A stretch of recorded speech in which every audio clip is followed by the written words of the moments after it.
And welcome to another exciting episode of The Energy That Surrounds Us. I'm Michael, as joined always by my awesome co-host extraordinaire, Carla. Yay! Good evening, everyone. And just want to point out, this is the second time in a row our intro has gone flawlessly. So thank you, Carla, again for making that. No worries. And we are joined tonight by Victoria. Hello. Yay! Hi. Thank you for having me, guys. I've been looking forward to this for quite a while. Welcome. We're excited to have you here. Oh, you say that now. That's true. I'm not going to lie. Surprises everywhere. Yeah. Woohoo! Some of the stories I have, I don't know. And they always involve Michael for some reason. I don't know. I'm just lucky. There's this one time, Michael and I. And it begins. We were in the basement of Yorktown and there was touching. Not by me. not by me. Spirit. Unseen hands were touching, you know. Oh my gosh. Yeah. So how about you introduce yourself and let everyone kind of know what you do, because I know you're an author, a kid's book author, you're a medium. What all do you do? Is there anything you don't do? Let's put it that way. No. One thing I don't do, but I can't say that in the family forum, you know. Yeah. No, I'm in the woo woo. I pretty much, I do it all. I was telling who was I telling? I was telling someone today that the only thing I'll ever regret is not doing something. And so, what the heck? I'll go do it. You know. Right. So yeah, I do everything. By trade, I work in marketing. I have a communications degree, and so that went out the window. And so That's your side hustle now. the way job markets are going these days, it is kind of a side hustle. Yeah, I do that. I just got an email from Beyond the Fray. I have a new book coming out from Beyond the Fray. Hopefully next month. It's in editing, and they said, "Can you correct this and send it back?" So that's my project for tonight. So I'll have a new book coming out hopefully next month. My other books are they're paranormal activity books. So you kind of teach people without really teaching. You're like, oh, like I'm coloring this mandala. What does it mean about the sacred geometry and triangles, and why are these numbers important? And so you start learning things without really learning things. And yeah, that's about it. Yeah, talk to dead people all the time. Talk to cats. As long as they don't answer back, or do they? Oh, they do. Yeah. Toby speaks. He seriously, he does. He has about 3 or 4 English words that he can actually say, and it's usually like "mom," and he gets attitude, and it's, "Mom, can I have the keys to the car?" It's that kind of thing. So yeah, I'm just your typical Southern girl. I don't know that I would ever say typical for you. Yeah. So she's being a little modest, folks. She's a paranormal radio host. She's author, podcaster. She really has pretty much got her fingers in everything. The spectrum covers the spectrum. Yeah, I'm full spectrum for sure. But that didn't come out right. So what is the book you were talking about? Is that one of your paranormal stories, or what kind of? About this time, no, it was last February. I had been laid off by an entertainment behemoth, and I was really depressed, and I was looking for a job for 9 months, and I hear voices, and depending on who you're speaking to, they're either my guardian angels or my guides, or they're the collective, or they're the ETs. Andrea Perrin swears that I'm talking to extraterrestrials. So I'm going with her for now because I'm getting a lot more answers that way. I'm learning how to do channeling and stuff. And so I wake up one morning and the little voice goes, get up. And it said some expletives. And I was like, okay, where am I going to go? And it says, you're going to Jefferson. Let's go to Jefferson. I'm like, okay, I've never been. Let's go. So I get up and I go to Jefferson, Texas. Hey, Diane. And I end up staying in the Jefferson Hotel, and it is during the middle of the week. So when I get there, the owner goes, well, you're the only one here tonight. You have fun. Bye. We're going to town. Town is like, 25, 30 miles away. Mm-hmm. So they punched a little code, locked me in. I'm like, what? Okay. You're leaving me here alone? That's the worst thing you can do. All the doors were open. And I was like, oh my God. So I went on an exploration of my own. And so I wrote a book about it. And then Beyond the Fray read it, or I submitted it to them later, I guess last summer or something, because they said, we're looking for manuscripts, something true. And I'm like, what the heck? I'm only going to regret it if I don't do it. So I submitted it, fully expected them to say, it's already been published. We're not going to do it. And they came back saying, oh my God, this is great. Can you get some more stories? So last November, I went back and it was like part 2, when History, Haunts, and Legends were going on in Jefferson. Mm-hmm. So I had a couple of paranormal experiences on my own. I got there a little bit, earthquake? No, I got there a little bit earlier during the week. So, I had some of my own things going on. So I put those in the book. And so I have put both stories together, and now it's going to be a monster of a book. I can't wait. Yeah. I even put the well room in there. That was fun. Excellent. Yeah. So, and then I'm working on another one. I've been writing since I was, actually 4 or 5. I actually remember writing a story about dancing crayons, but that's another story. I went to the High School for the Performing and Visual Arts down in Houston. So my major was creative writing and filmmaking. And so ever since then, I've been writing. But this is going to be my first real, honest to goodness fiction book, loosely based on a brothel that Michael and I have been to. An old brothel, not a new one. Former. Very former. But what's kind of funny is as I was writing it, I was channeling it. And so I'm seeing all these, open this door and it's going to be this kind of a room, or open this staircase door and it's going to be hollow underneath. Turns out it's really true. Because last time I was there, they were actually talking about like, well, yeah, the hollow spaces under the floor. I'm like, what? You have hollow spaces? You're on top of the caves? Oh my gosh, these are things I was channeling when I was getting ready to write the book. So this one's called Romancing the Tombstone.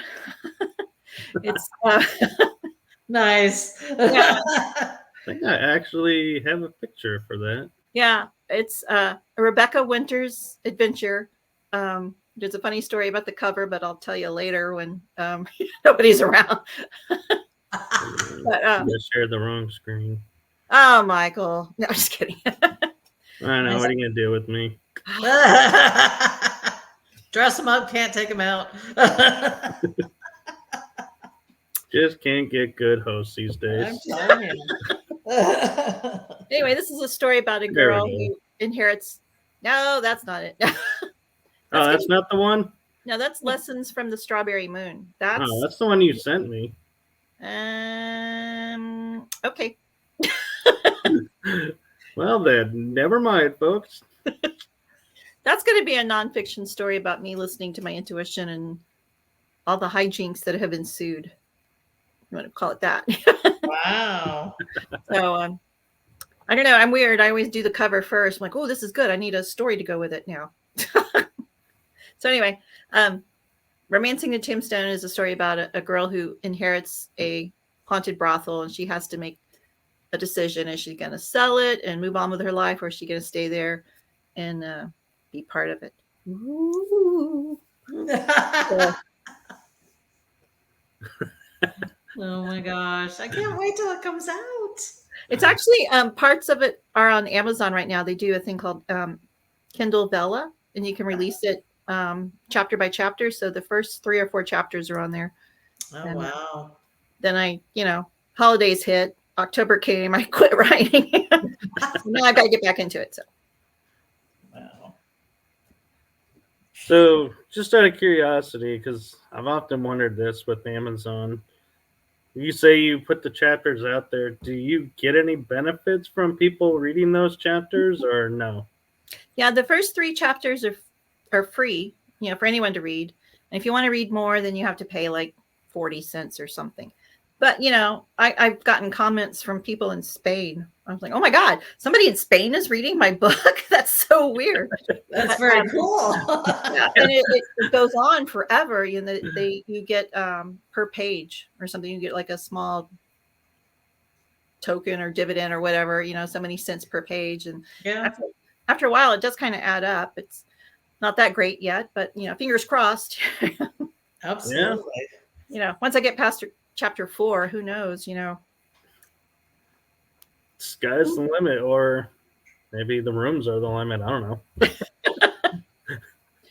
Wow. That could be interesting. A different adventure in each room. Yeah. Well, this is a particular room. I've always heard voices, and people are talking to me and everything. And my mom always told me, "Oh, it's just your imagination," and so I've always dismissed it. And probably the last 4 or 5 years, I've actually started really listening. And when the voices tell me to do something, I'll go and do it. And almost all the time, it's the correct choice or the correct decision. So when I was at this brothel, and I think you might have been there too, Michael. I don't know now. It was the first time I went. There was a room with a door, and it said, go into the closet and see what you feel. And so I went into the closet, and I was like, oh my God, there's a woman in here, and I was describing everything. turns out that was pretty accurate. There was a woman who was, placed on a hook in there, and Oh, wow. So I was like, okay, so yeah, that's kind of accurate. Wow. So can you tell us where the brothel is or what Texas. the name of it? It's in Texas. All right. You have a fan, Victoria. I'm a popular person. Hello, Sarah. I love her. Sarah was what do we used to call him? Mad Hatter or something from Edge of the Rabbit Hole. And so was Diane. So. And Nicola Alsip says, hey.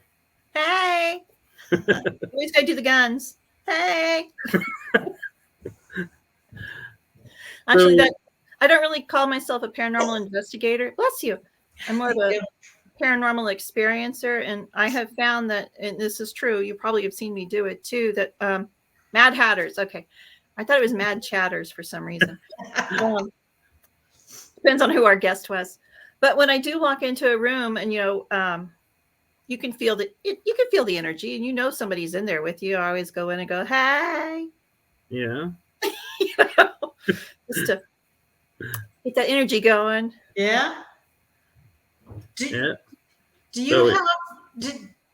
you have anyone in your family before that had the same abilities? Oh, the whole damn family. What are you talking about? Okay.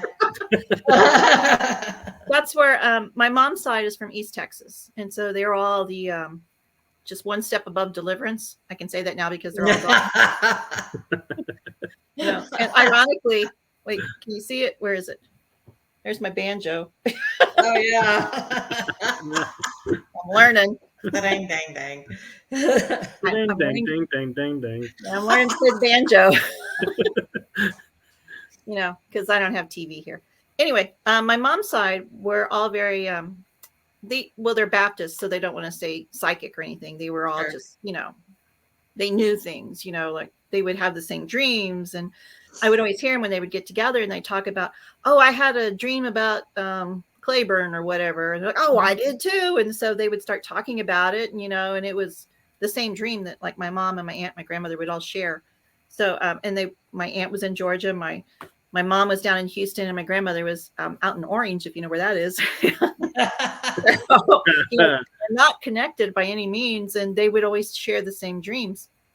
And then I don't know if it's a Southern thing or what, and I'm not going to disparage my Southern heritage, but we always seem to do our genealogy to see who your people are. You know what I mean? Oh, yeah.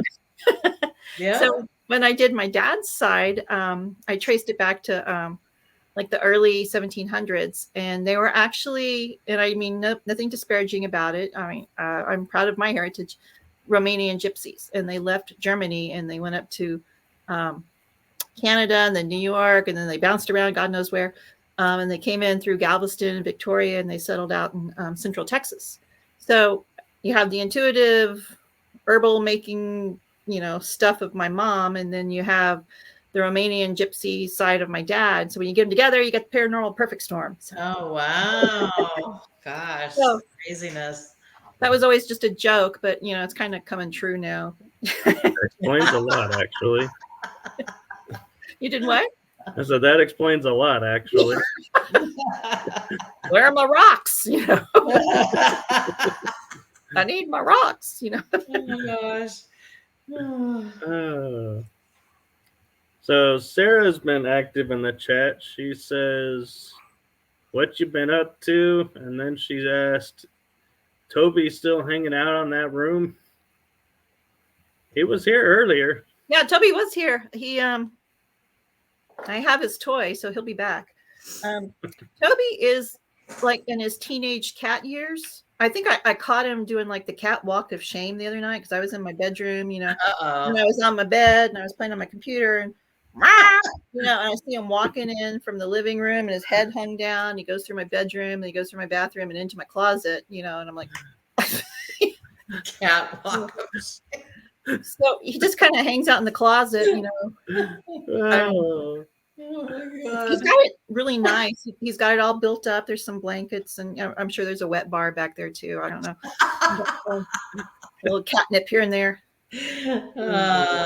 So, but he is very intuitive. He's always seen things. And when we first moved to this witness relocation place that I'm at, he was seeing things along with me. And he literally got so sick, I had to take him to the doctor, and he was in the hospital 5 times in 2 weeks, and he almost died. He had to have emergency surgery. And I was talking to Phoenix. I was talking to Phoenix, and she goes, it's probably because he's so sensitive and so intuitive, and this place that I live in is so haunted and so charged. The whole town is. He was probably overstimulated, and that's probably what was about to do him in. But he's okay now. Yeah. Well, I'm glad to hear that. Yeah. So, I'm sure he'll be back down in a minute. Nicola wants to know if there'll be readings on the show. Nicola, I don't know that we could possibly put Victoria on the spot to do a reading for someone, but Oh, there she goes, all in the goodies. Well, that's not all. Oops. I mean, we leave that up to the discretion of our guest. You won't believe what fell out of my little bag, Mike. It could be anything. Nope, I know what it is. Some rocks. Yep. Rocks fell out.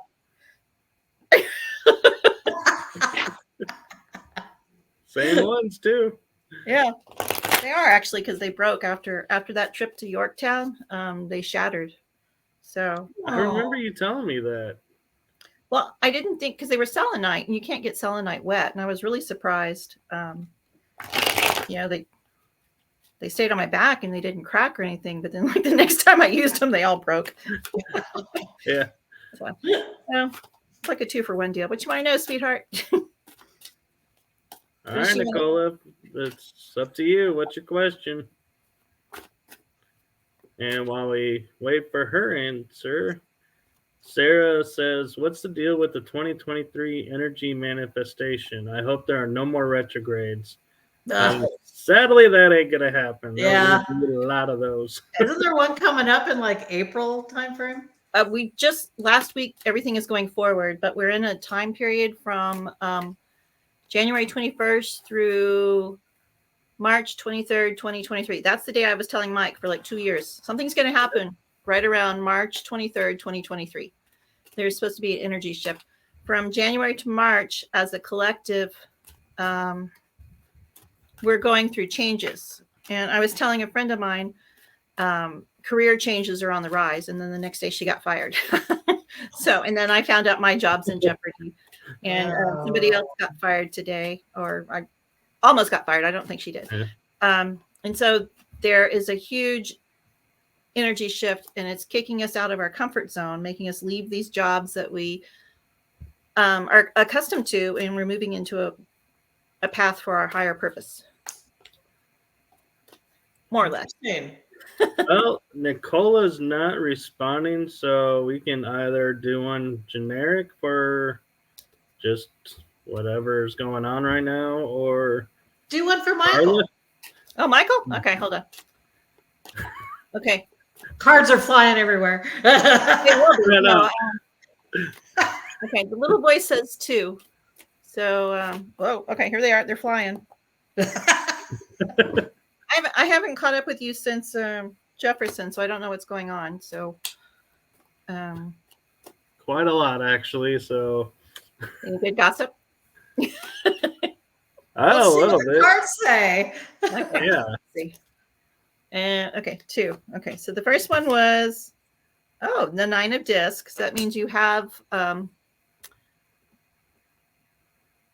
in the Rider-Waite deck, it's the woman with the long robe and the bird on her finger and all the coins and everything. That's the self-made woman. Oh, yeah.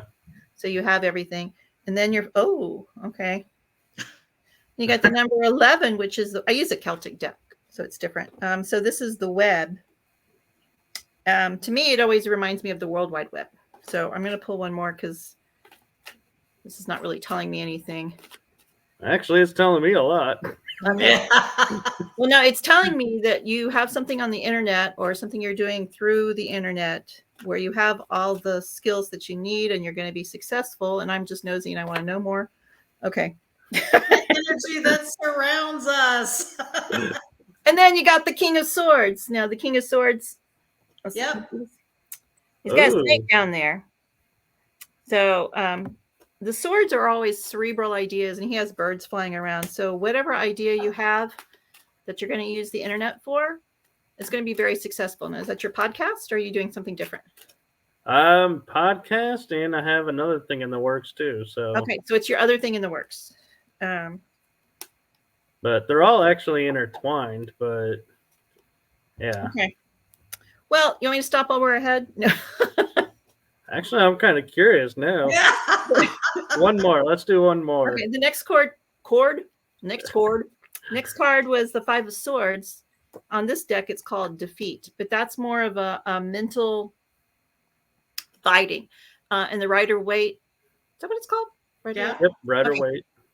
It's the guy that's got the two swords, and he's got the other swords that are on the ground. And everyone's walking away. So there has been a battle. Maybe you've had to argue someone over an idea, and you're like, "It's my way or the highway, dude." And so they're highwaying it. But you're gonna win because you're gonna have all the swords. So let's see. Oh, I collect swords too, so that works. Yep. And the Ten of Wands was the next one. So you're putting up your barriers. So you're safeguarding yourself, I would say. In a film setting, you would be like storyboarding, and you're like, now you have your ideas and your concepts. And the last card is the Knight of Wands. This is a little fiery man. He's like, okay, look, I got some fire, I got some passion, and you see there's no storms on the horizon or anything. It's all, clear sailing. So yeah. I would say whatever you are thinking about or doing or manifesting, it's going to have a little bit of challenge or a little bit of obstacles, but just stick to your guns and steal everybody's swords. And if they come at you, just talk to the hand, dude. Do they still say that? Yeah, I do. That's a good reading. Okay. All right. Is that anywhere accurate? Close? Oh, yeah. Okay. And I even think Carla knows what I'm thinking. All right. So I'm sitting back smiling. That pretty much nailed exactly what was going on. Yep. It's like I'm psychic. It's like you're psychic. So, while I'm shuffling, I'm going to be. Well, it takes a while. I have to shake the Michael energy off. That's going to take a while. Just don't call me Hot Rocks anymore. There you go. I'll be at History Haunts and Legends, and Jody asked me if I wanted to be a speaker. So what's my motto? Why the hell not? Sure, let's go for it. Yeah. So we'll be in the audience. So what topic are you going to be sharing? We were just talking about. I don't think you want to know. Possession. I don't know. Let me put out there that we got most of our team to come to this event, so keep that in mind. Yeah. All I would say is don't wear matching shirts.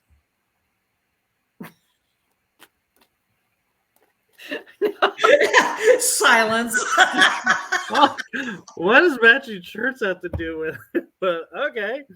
It's our brand new team shirts that we got. Yeah. Are they in different colors at least? No. Oh. Can you rip the neck? Well, actually, probably by the end of the weekend. That's only if you're in that room with the handcuffs. No. That's right. I'm getting an EVP. It's a spirit communication. No, but ironically, I do have a black turtleneck where the outside of the turtleneck is cut at the neck, but not the inside of it. And I have found that the day after I came back from an investigation. I have no idea how the shirt has a perfect nick cut in the neck. It kind of made me a little nervous. It'd be like right here. Were you scratching or something? No. And I usually wear a shirt over, so that's why I was like, I didn't even notice until I was doing laundry, and I was like, wait, why is my neck torn on this shirt? But anyway, the majority of our team will be there to see you. Yeah. I'll put a disclaimer on it. And we told them they have to sit through your talk. There was going to be a quiz after. A quiz.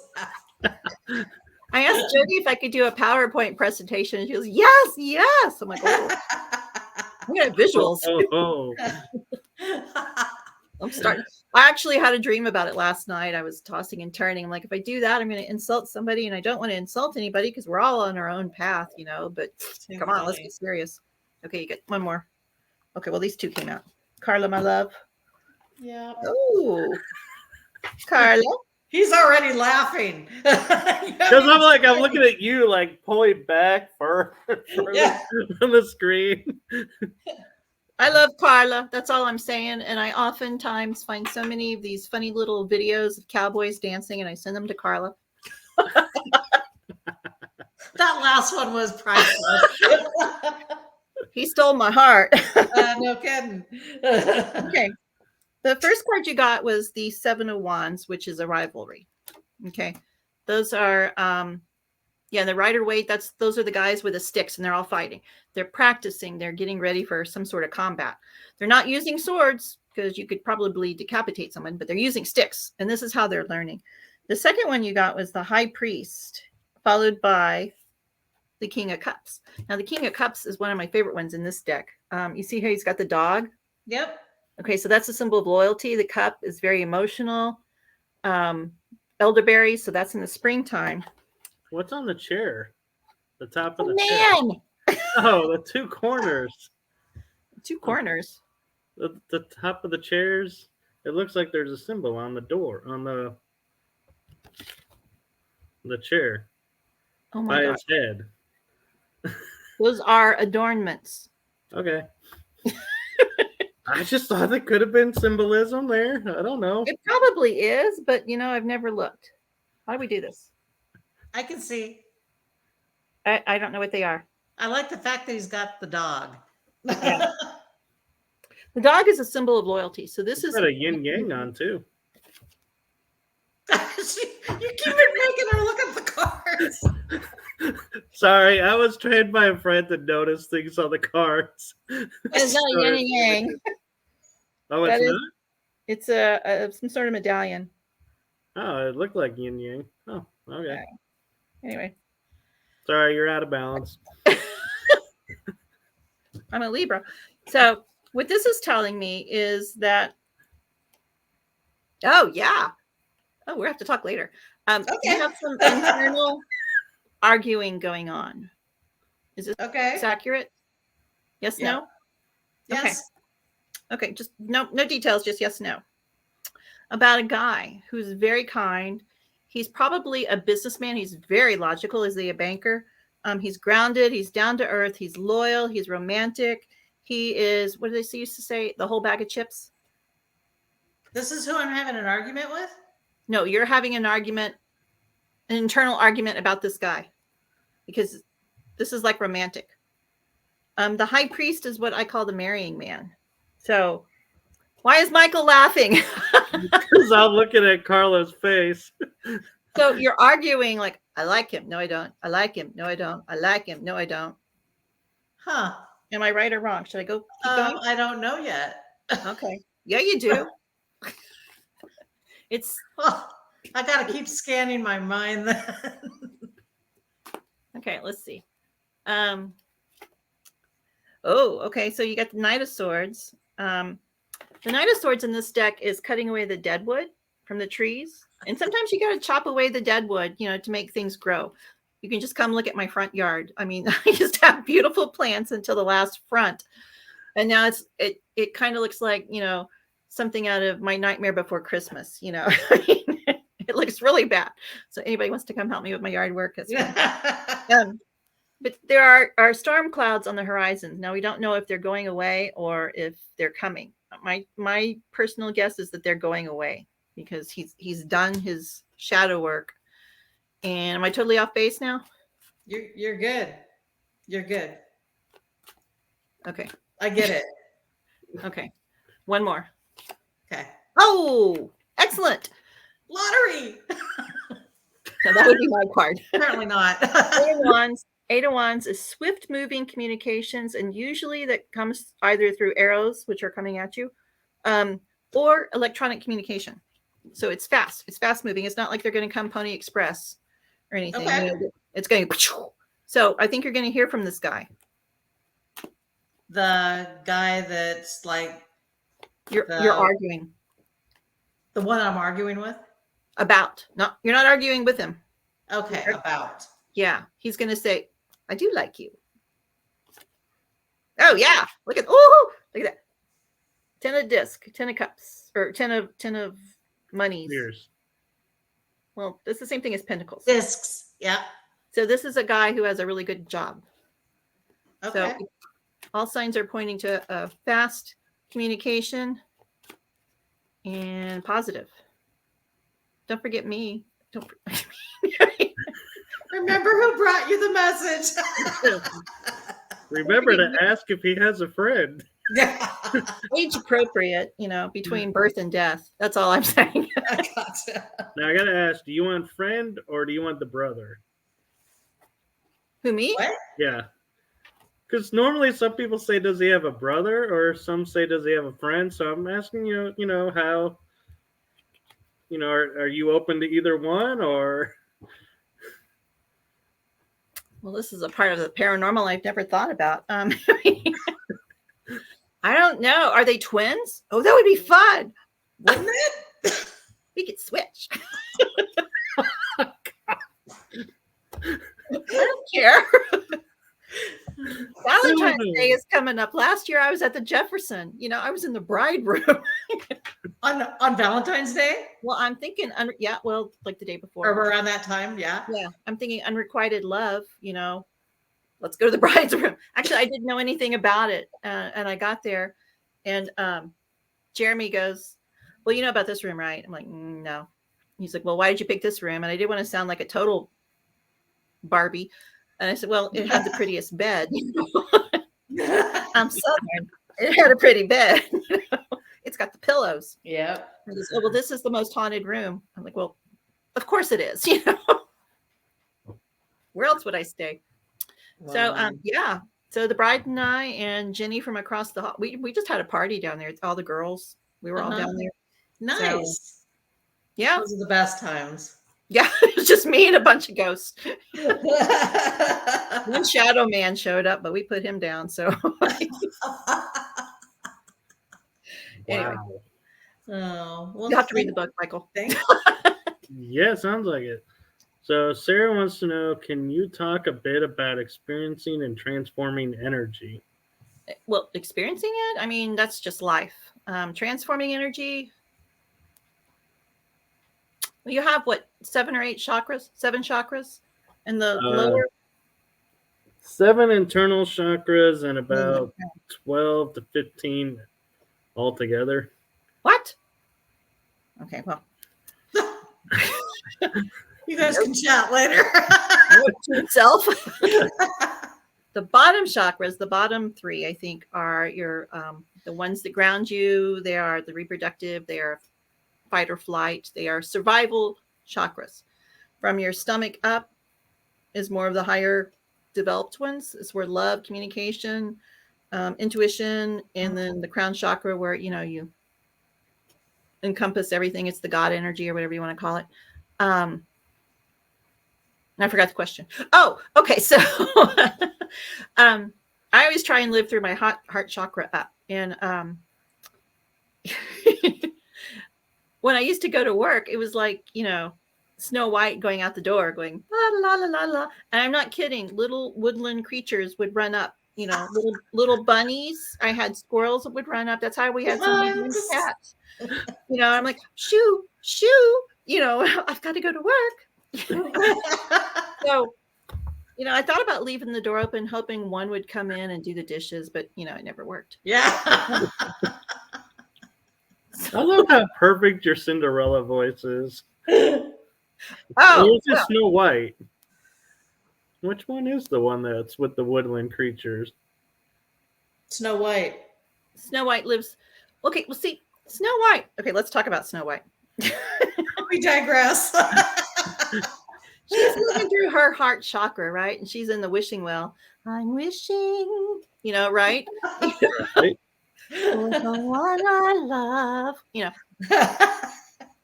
She turns around and she's living with 7 little guys. Okay, and each dwarf has a personality or a part of the personality that makes up the Yeah. that makes up the perfect guy. So, Trust me, Carla, there is gonna be something paranormal at the end of this. It's gonna tie it all together. no. Should I go get the popcorn? Okay, so put a pin in that one. I have another story for you later. When you start living through your heart chakra, you resonate higher, right? You're laughing, you're enjoying, you're seeing the different things in life. And I think that's when you connect with the higher vibrations, the higher spiritual forms. Exactly. That's it, Sarah. Sarah knows, So when you get out of the dude run, not anymore. I got laid off.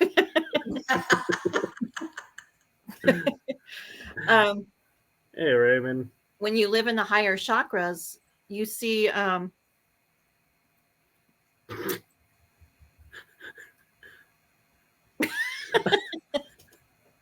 No.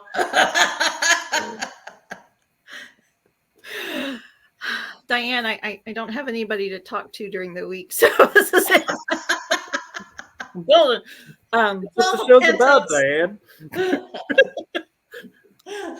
Actually, Sleepy and Dopey was my first husband because I would talk to him, because I worked the night shift and I'd come home and we would have these, he would sit up, eyes open. We'd have these 10, 20-minute conversations and he'd get back to sleep. And 2 or 3 days later, I would do something. He's like, what are you doing? I'm like, well, we talked about this the other day. He's like, no, we didn't.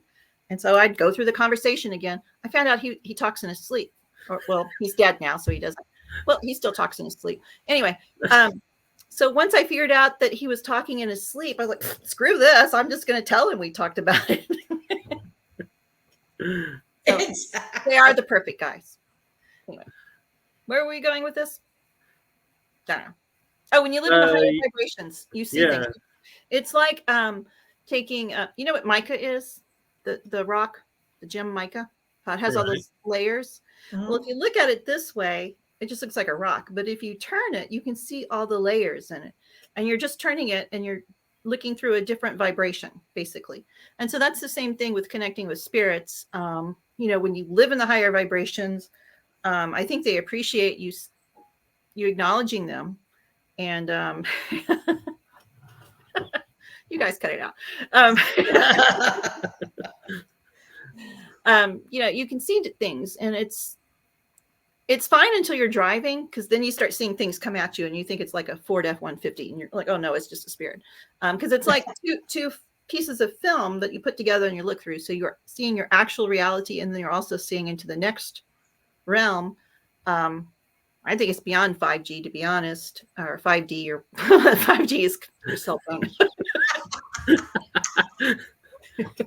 Yeah. Dial up here. I think we've gotten to, I think there's 14 dimensions now that we're starting to discover.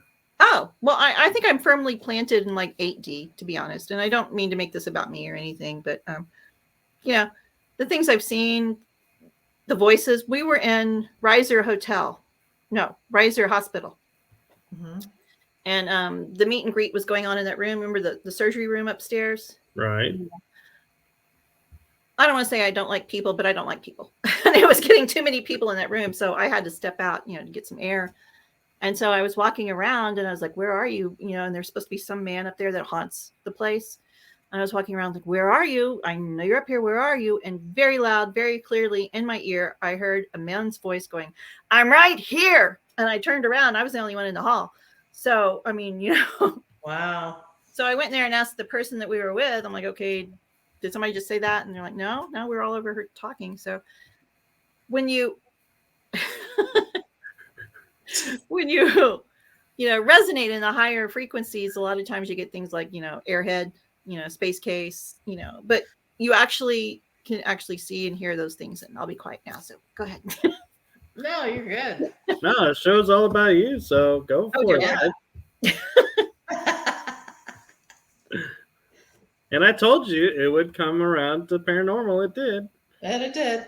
Oh, put a pin in it. I worked at an amusement park, and I worked in the children's section. We called it Kitty City, but it was really the magical world of Marvel McFay.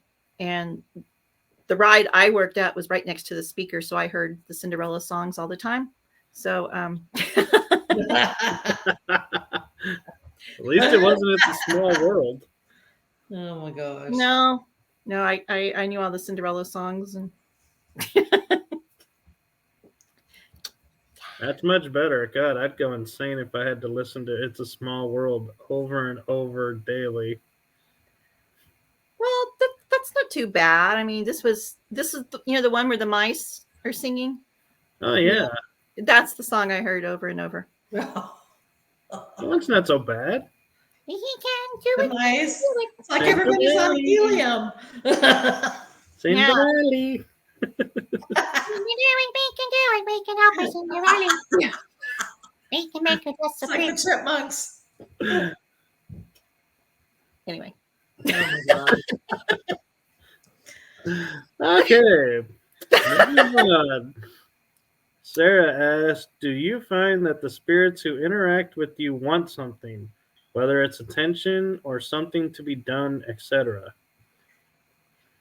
Well, Sarah, my dear, I usually hang out in haunted brothels, and the last thing you want to hear about in a haunted brothel is unfinished business. So I'm not even going to go there. We don't want to hear that. So I think a lot of times they just want to say hi. It's like those blurry pictures I sent to you, Michael.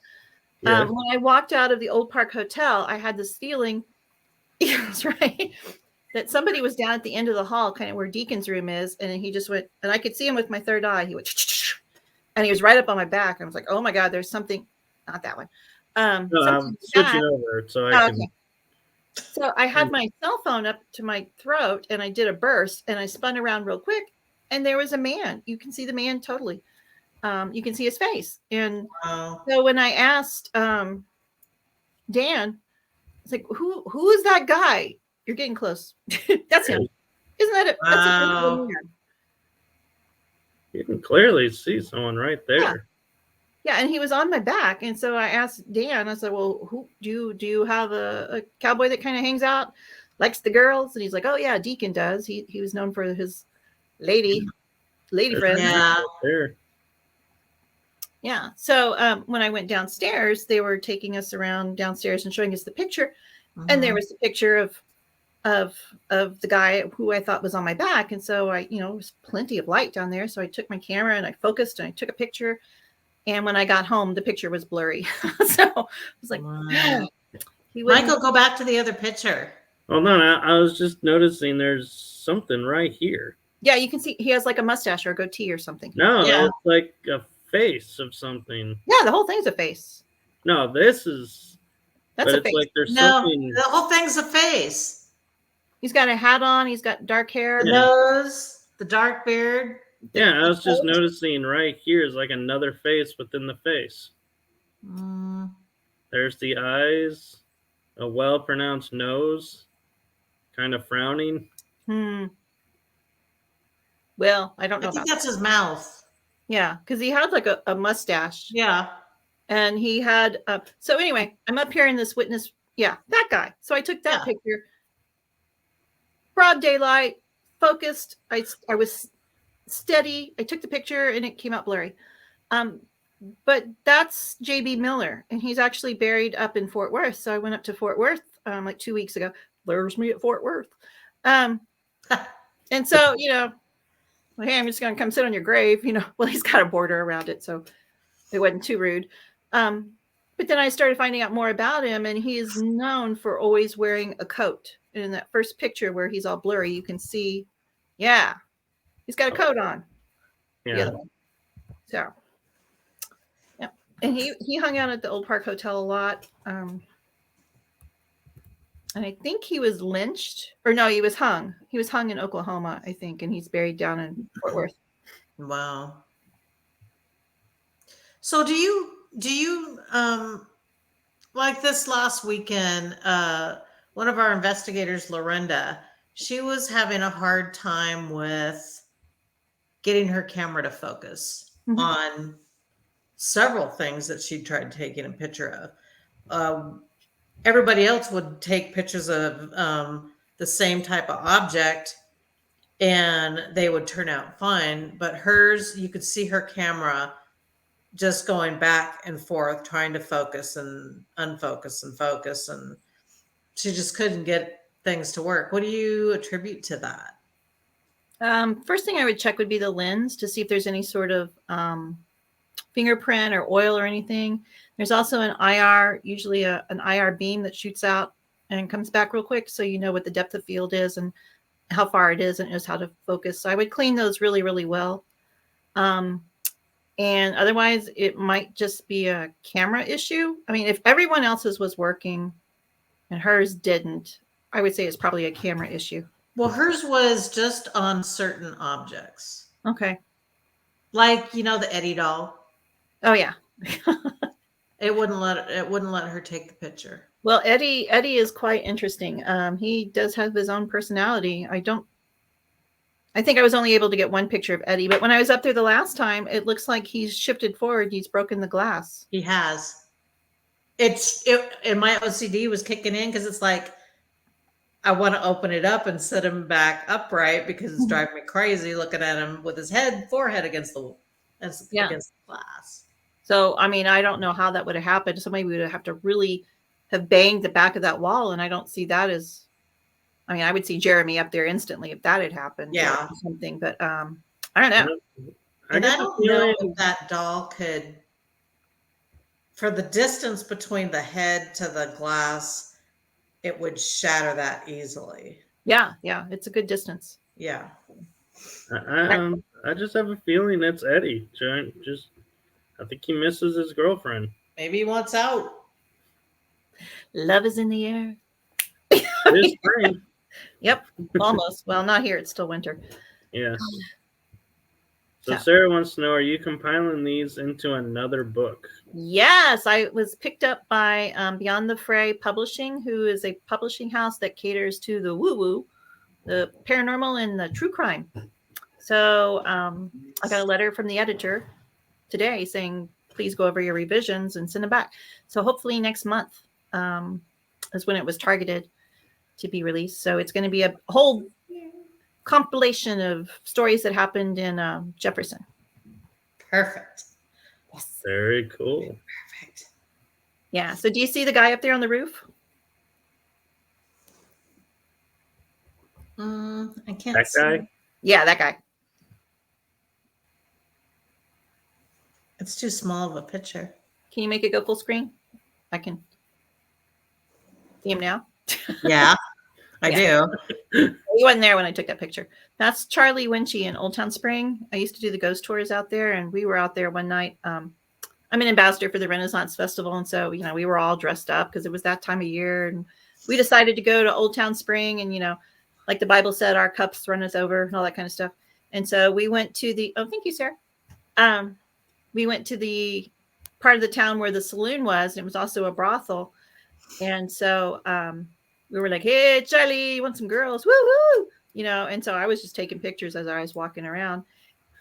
Where he is looking is directly where my friends were screaming, So I didn't see that till I came home. I'm like, oh my God, there's a man on the roof. Now that part of the building had been on fire, so there really wasn't a roof to be standing on. It was just like some beams and stuff. So I went back the next day to make sure, it's not a tree or anything. It's not a tree because the trees go down. And as you see, they're pixelating differently from the picture of the man. So that's Charlie. Interesting. What building is this again? It's part of the Winchy Brothers Saloon. Now this was the overflow seating because they were known for their hamburgers. And so in the 1980s, they built an overflow And that part caught on fire. The original saloon is still standing, but just the overflow seating burnt. Wow. There. Yeah. Now you can see the full name. Yeah, yeah. Yeah, there was nobody on that roof. We were the only people in town. The town is like 3 That's blocks. crazy. Well, what's strange is even between these two photos, when I zoomed in and was looking at him, it looked like he had 2 black eyes. And the other photo and this photo, it looks like he doesn't have eyes. Well, he has a cowboy hat on. Because, it was the Wild West town. The saloon was built in 1902. He and his brothers were also responsible for building part of the railroad that runs 30 feet away from the building. But when he got tired of working on the railroad, he said, I'm going to build a cafe. I'm going to take it the easy way and serve the people who work on the railroad. Does he got a white beard? Is that what I'm seeing or no? It's like that could be like collar for a shirt. Oh, got it. Okay. Now he has a very he was very tall, very thin. He has a very kind of hollow face. So it's the shirt that I'm seeing or collar. Yeah, it'd be the collar. Yeah. So we would take paranormal tours out there and investigations and stuff. And if you would walk around to the back, there was still a staircase that actually led up into the brothel and to where they were doing the gambling and stuff. So I went out there. Texas is hot in the summertime, right? And so I had a tank top on and some shorts, and I had, some equipment, and my hands were all sweaty. And so it was just us girls out there, and as we had the discussion earlier before the show started, I put my equipment down, and as I bent over, my shirt fell down a little bit. And right then my ovulus said, nice. Charlie. So he's probably like, I can go happy now. Oh my God. Well, the next day after this, we one of the things we'd always do is go out to the old cemeteries and the old graves and stuff, because there's so many in that part of Texas that just are like little family cemeteries, where the families have passed on or moved on or something. Mm-hmm. And so we go out there and clean them up and take flowers and go talk to people. And so I actually found his grave out there, and I was walking along, and I had I have an Ovulus 5. So I was walking along. I said, Charlie, you remember me? And it said, finally. Oh, hey. Wow. Yeah. That's crazy. So kind of curious, what is this? Haunted Hill House. We were all sitting on the floor, except for me, because I had back issues, and I was sitting in a chair. There was nobody in that door. We were all on the floor. That was up, I think they call it Toby's room. Oh, yeah. Oh, yeah. Yeah. Well, this is the Mineral Wells. This is too. Yeah. Right? I don't know what that is. Yeah, in Mineral Wells. Okay. Oh, so I haven't been to that one. Neither have I. I don't know if we can be friends anymore. I'm just kidding. We need to go. That is clearly a guy in the doorway. Yeah. Yeah. There were maybe 6 or 7 of us, and we were all sitting on the floor, because there weren't chairs. Well, I got the chair. And, we had a Frank's box, and we had some other equipment in there. And my friend took that picture, and she showed it to me later. And I was like, oh, my God, there's a man in the door. Yeah. Yeah. Wow. So, would you recommend that location? Yes and no. There's a lot of hype that goes along with it. There's definitely activity going on in there. There is, when I was there, I was picking up on somebody called the Chief, and I was thinking mob boss chief. And so when I asked the guys that were running the group, they're like, yeah, there's a chief here. He's a Native American. I was like, okay, well, I see him. He's coming around from the back behind the trailer. And they're like, oh, well, when the chief comes, everything gets quiet. Within a few minutes, all the activity in the house stopped. There was nothing coming over the boxes, and all the equipment was dead. So we did an overnight there. Everybody went to bed except for me, because I'm a nighttime person. And so I went back up there with a friend of ours, and I just wanted to see what would happen. And the room started getting darker than dark, have you ever seen that where it just Yeah. okay, Yeah. it just gets dark. You can't even, see your hand do this. Right. And so he was like, okay, who's in here? Tell me your name. I'm like, no, don't do that. Let's just listen and see what happens. And he had a Frank's box or something like a Frank's box there. And all of a sudden you could start hearing little children, and they were giggling and they were laughing. And then it got lighter, and then you could hear more children. It sounded like they were running around the upstairs. Oh, wow. So it's like whatever the very heavy chief presence was suppressing the children. And when he went away, when the darkness went away, then you could hear the children. Interesting. Wow. Same old, Sarah. So the next photos you sent me were, let me zoom out. Yorktown? Yeah. In the doorway, you can. There's a story about the creepy priest, and I wouldn't go in there. And our guest investigator went in there for about 30 seconds, and she screamed and ran out. But you can see a shadow person in that door. Yep, I can see it. Definitely wearing. Oops. Definitely looks like he's wearing even the robes. Mm-hmm. Yeah. Yeah. Wow. I actually know the person. You remember Ghost Adventures went there, and Zach was like ripping his shirt off. Yeah. Okay. So I know the person who gave the first tours there. Her name's Jel. And she has tattoo sleeves. And she was there with two other women who were very psychic. And they were there during the day. And Jel was feeling like a pressure around her neck. And she didn't say anything. And the two ladies were like, oh my God, there's something around my neck. And so that story turned into like a game of telephone. And all of a sudden it turned into, if you have tattoos, nuns are trying to strangle you. So, which is not how the story started at all. So that's the story I heard. It's not true. Yeah. No, it's Huh. Okay. Okay, then I'm not sure if I have which order these are in. That's the first one. Okay. Do you want me to tell the story? Because the other one. The other one? Okay. Yeah. Okay. Michael and I were down in the OBGYN room at Yorktown.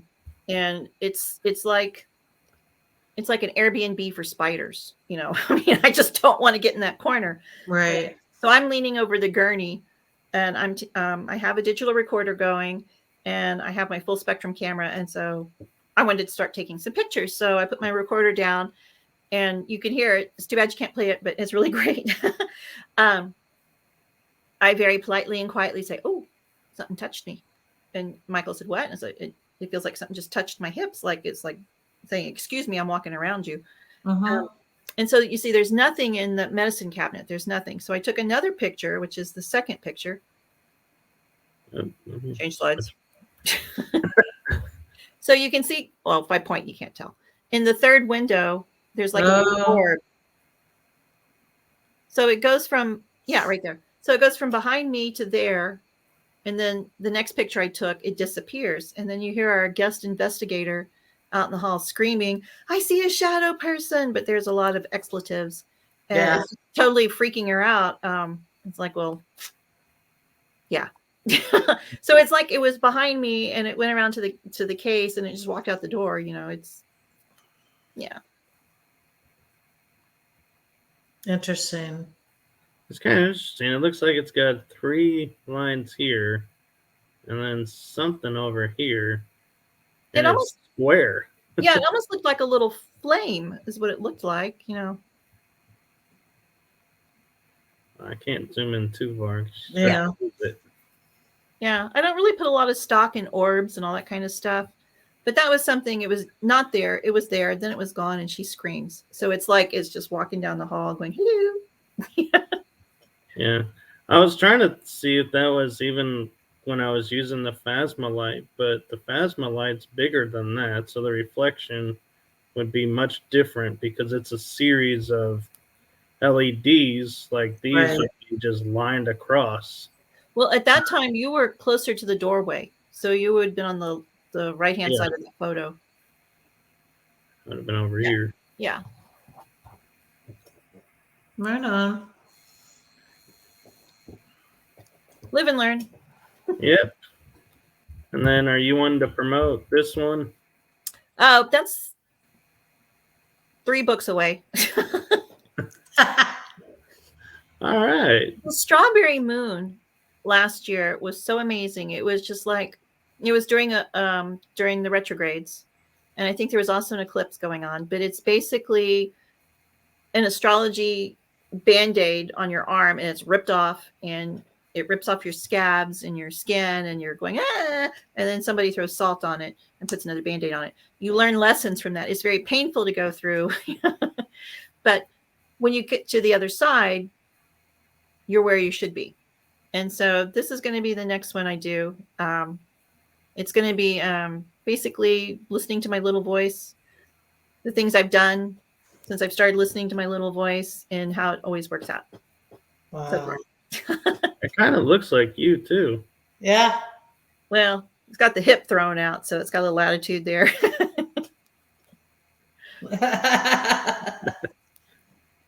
You know, sound like exciting books. hot rocks. Hot rocks. You brought it up, not me. Oh my God. Anyway. All right. So we're about almost an hour and 10 minutes. Oh yeah. But I blame Sleeping Beauty. Besides the HHL, are you got any plans on going and investigating anywhere soon? Carla and I are going somewhere. Luckies. Bunch of girls. Yeah, we're having a girls' weekend, and then for HHL, we're having another girls' weekend. Not really, because Adam and I are going to be there. In our Airbnb. Well, not in the Airbnb, but we'll be in the city. Oh, okay. No, our we're thinking about doing a seance that Saturday night. Because let me know. Okay. You're there. No, I mean like the detail. Yeah. Like you're in the same hotel B&B. How are you gonna miss this, Carla? No, we rented a whole one just to ourselves. So got the rent of the place. Carla and your friend are staying somewhere else, I think. Azalea. Oh. Yeah. I thought you were at the Azalea too. They wouldn't have me. No. There was no space. They said, "Who is this?" Oh, yeah. There's no more room. You're a vendor. Get out of here. Oh no. But I don't know if y'all do it or not, but I don't sleep, and I solve problems when I'm asleep. I don't know. Is that like an air sign thing? You know? I do And that. so, when we were doing Edge of the Rabbit Hole, I was always joking about because Mike, the other co-host or the other host, has Haunted Red Roast, and it's a brand of coffee. And I'm like, I don't drink coffee. I drink tea. I'm going to make one called Paranormal Activity. And wouldn't that be awesome? Oh no, I'm doing it. I started researching it today, and the other one's going to be called Inta Tea. So hopefully, I'll have those for sale in Jefferson. Oh my gosh, that would be great. Box design right now. So, So what kind of teas are you looking at making? Like the sweet tea kind of hot sweet teas, or the just like little tea leaves and little bags and stuff. So different kinds. So that would be cool. There are several kinds of teas. There are robust flavors. There's the dark, like herby ones. That'll be the I know these things. I'm a Louisiana sweet tea. So you're more on the fruit side. All right, cool. Yeah, I do like fruit teas. Yeah. And chai tea in the wintertime. I mean, who doesn't love chai tea? Mm-hmm. I do tea too. Yeah. So look for those in Jefferson. So we'll see how that works. It'll be fun. Yeah. Can't wait. Yeah. All right. So where can people find you? I'm in a witness protection plan. Not your house, like social media wise. Oh, this is it. I did make a website. Go figure. It's just my name.com. It's so original. But it has a couple of clips from Edge of the Rabbit Hole. There's a really funny one when we were interviewing Brandon Albus, I think is his name. I forget. Yeah. Anyway, Yep, that's his name. Yeah, go check that one out. It's pretty funny. some little clips and stuff, and then there's links to my books, and tells about me and woohoo, all that stuff. And you can get your books on Amazon. They're on Amazon. Okay. When the one from Beyond the Fray comes out, it's going to be in bookstores if they still have bookstores, like Barnes and Nobles and things like that. And I think they still do. Not in this town. I have to go to the big city. Didn't you make up journals? I did. I had so many. I have something called the Cyber Grimoire, which is something I use every day. Oh, mine's put away. But it's coloring books. They're paranormal activity books. She's like, don't downgrade my book. That's right. Yeah, the Cyber Grimoire is just a password keeper because I can never remember, like, where the hell does my ampersand go? So I have to look. I just have so many passwords I can't keep up with anymore. Yeah. So I have that, and then the Romancing the Tombstone, maybe later this year. The new one on Jefferson next month. And I have 6 of the Victoria Mundae Paranormal Activity books. So, yeah, working on the Hollow Earth, but I kind of got sidelined. I moved. The Hollow Earth. These will be good. It's all about the ant aliens, and the elongated skulls. And if you look at the ants, they have elongated skulls. And like, how'd they get here? How'd they get there? Where'd the Nephilim come from? It's all there. Oh, yeah. I know about that and the Anunnaki and the all kinds. Oh, yeah. Yeah. It all ties into the Younger Dryas period, too. So. Wow. So hopefully, fingers crossed. Yeah, I'm not the only one that studies this stuff. Wait, there are people who don't? Oh my gosh. Oh, man. Well, thank you guys so much for having me on. It's been so nice to talk to you guys. I mean, it's always nice to talk to friends, but yeah. Absolutely. Oh, yeah. Thank you for coming on. We'll have to have you back and more about the books and the investigations and all that fun stuff. Oh, yeah. Yeah. And if not, I'll see you in April. Oh, for sure. Well, that's for sure. Yeah, yeah, that's a guarantee. Don't wear matching shirts. Huh? Don't wear matching shirts. No. Okay. We'll like have to the figure whole that weekend or specifically at a point in time? During my speech. Got it. So I think what we're going to do is have shirts made that says, I know Victoria. And be like, hey, all throughout your chat. We'll stand up in the back. Little banners or We'll stand at the doorways and say, no, you can't leave. You have to stay seated till she's done. Oh my gosh. I know Toby. That damn cat. No. Oh my gosh. Yeah. Oh. All right. Is that a sun disk on your wall? Like your other, where you're pointing. Yeah, right there. Right there. That's the tarot card. It's a cloth banner. Nice. Wow. So this is my woo-woo room. See, I got I like it. My woo-woo stuff over here. Oh, I like the aliens. Stuff. Yeah, I like it. They're really. Is that a wolf howling? A wolf howling? Yeah. Or what is that?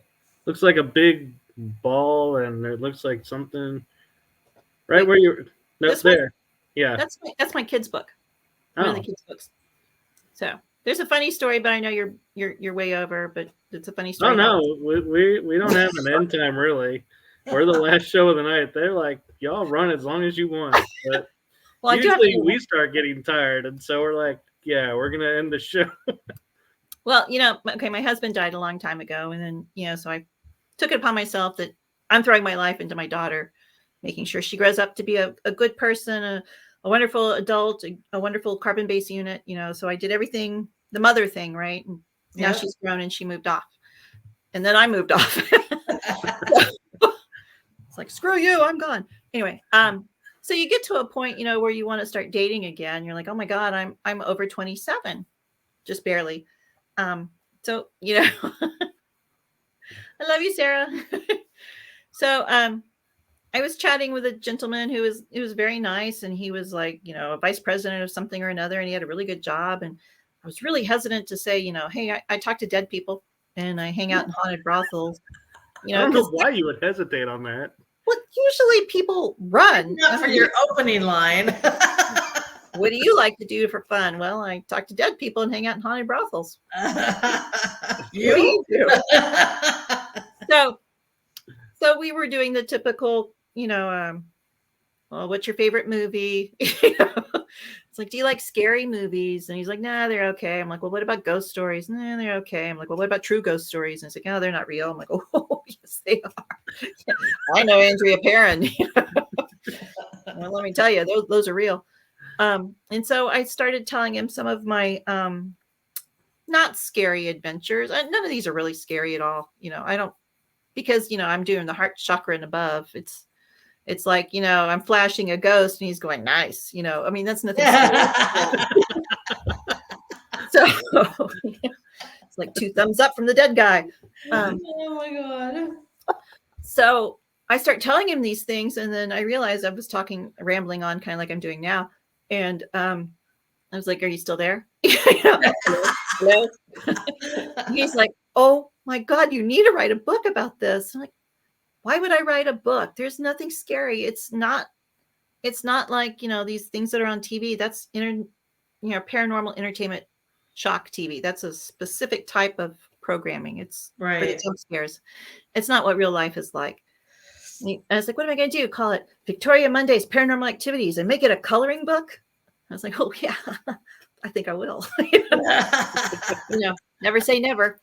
So I made one, and you know, because I taught myself graphic design and I learned about publishing. I taught myself as I was going, and I was like, okay, well, this is fun. What else am I going to do? It was getting to be September, and I said, well, you know, I should do one for kids because, you know, mommy's got the money. So I made a little one because children are small, you know. You know, they have little hands. But what I didn't comprehend is that the puzzles were very small. You know? And so now you have to get like a magnifying glass to do the puzzles. So the kids, they got great eyes. They can figure it out. So I was politely grumbling, or I was lamenting to my daughter, ow, ow, ow. And she's like, Mom, this is what you do.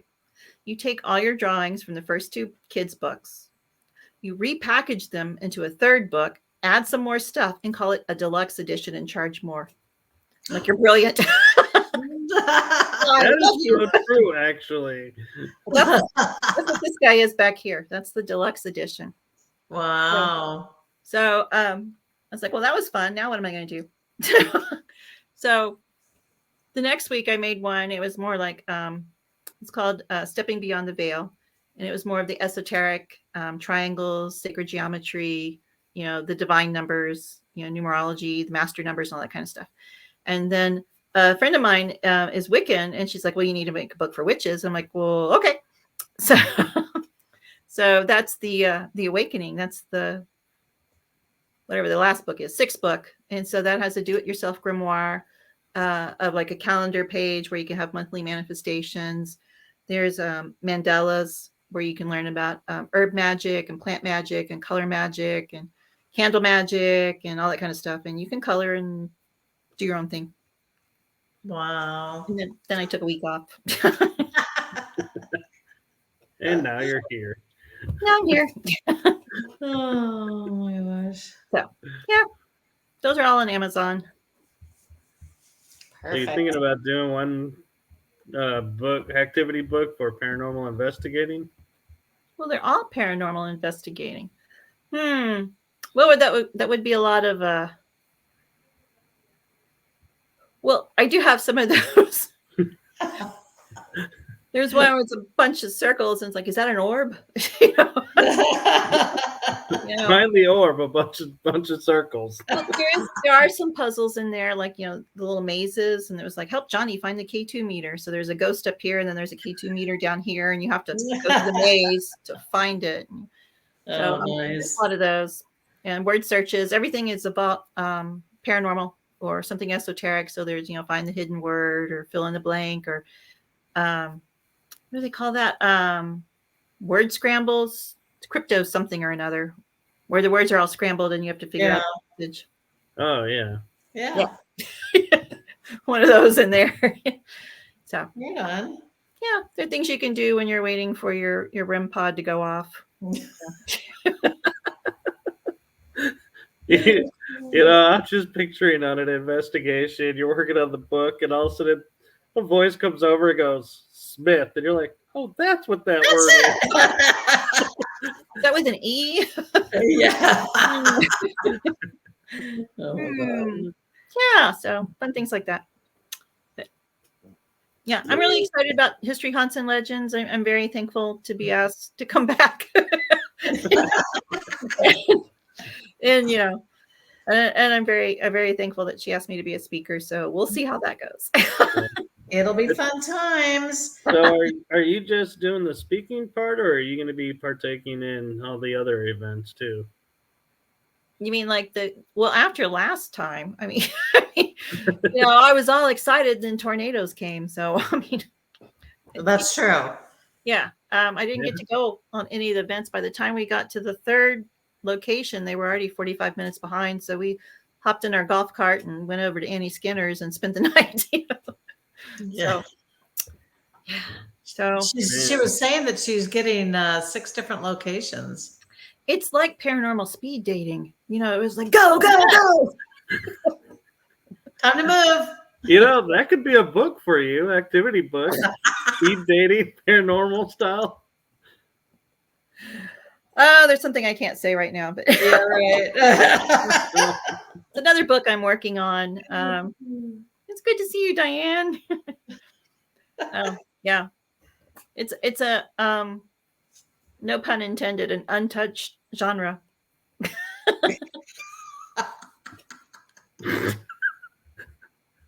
Wow. I have like 4 in my mind that I'm thinking. Oh my gosh. Yeah. Of course, you'd be the one to tap that. Uh-huh. The market. Oh, the market. Yeah. Well, I think it is. It's an avenue no one's really exploring. Yeah. I think what I'm kind of noticing amongst fellow paranormal investigators, I don't know if you can attest to this, Carla, is a lot of them are actually starting to branch out and try new things and go in directions on their investigations that no one's really thought about. It's like, you mean like different techniques? Well, like using techniques to like solve mysteries, or using techniques to validate stuff from another investigation or from a myth or a legend. It's like we're starting to really it's like, wow, it's like we're actually creating valid evidence stuff now, instead of just saying, oh yeah, there was a door that swung open, or yeah, this cabinet bangs. Yeah. Yeah. It's we're kind of shifting. Yeah, there's a wonderful, loving person. I think you both know this individual. And there was an investigation going on, and I think it's called a periscope, that little round thing that lights up with the rainbow color. Yeah. Okay. Yeah. So we were late to the place that they were at, and so I walked in with my friend, and so we were kind of doing our own thing. We'd whisper because we're both intuitive. And what are you picking up? Well, I see a woman. What So we were conferring back in the corner, and we told this person, oh well, okay, there's 3 little girls. The middle girl's in the room. My friend Donna even picked up on her name, which I can't remember anymore. And so the investigator was talking to the periscope, talking to the piece of equipment. And it's like, no, she's over here by the fireplace. Why don't you talk over there? And so they were talking to the equipment, and she goes, did you go to Second Baptist? At that point, I was like, okay, I gotta go. Yeah. I was like, you're talking to a piece of equipment, I would talk to the room if it were me. But anyway, so yeah. Wow. Later we found out that the things that we were picking up were actually valid, that there was a little girl, I think that was her name. I don't know about the rest of the details because we walked out. But it's fine for people who do that. I mean, because it's fun. That's what they want to do. They want to play ghost hunter. That's what they're doing, and that's perfectly acceptable. So Yeah. Yeah. To each their own. right. So. All right. Well, thank you for coming on, and Yes. so much fun. Good to have you on. Yeah, well, call me anytime. This is my work. This is my work office. And thank you for doing those readings. That was a really nice treat. Yes, thank you very much. Were they accurate, or you were just saying that? No, they really were. Okay. I could say I was just saying that, but Carla would be yelling at me. I'd be going. Yeah. I want to know about the man, Carla. I want to know about the man. All the other stuff was like really good.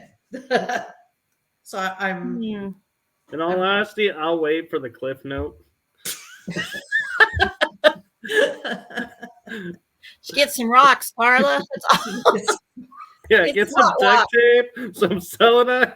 Zip ties are next, baby. Oh my gosh. Yeah, thank you so much, guys. I really appreciate this. This is fun. Yeah. Thank you.